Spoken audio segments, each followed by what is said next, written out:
Hi, Blake here with another review. This is for this pretty basic but nice electric screwdriver. I love these dual position screwdrivers. I mean, they're not the fastest, and it kind of looks like it's spinning crooked. It's a little off center, but that shouldn't affect it too much.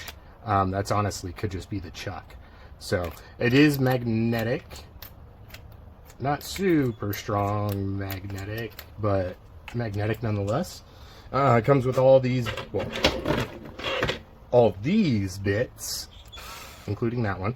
I'm actually going to give it a shot. It should be a decent test on the torque. Unfortunately, it just didn't have the hex size I needed.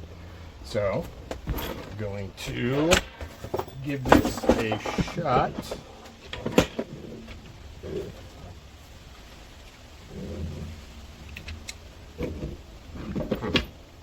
Let's try this.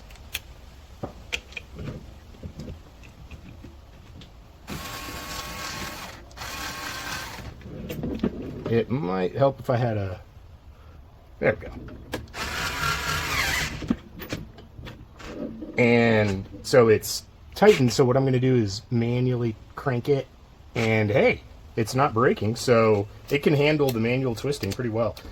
In that case, because I've had some that literally, like, it broke the mechanism, so pretty nice. Like I said, not super fast, but do you really need that much speed for basic projects like assembling furniture and stuff? Probably not. So yeah, I like it. I'd recommend it.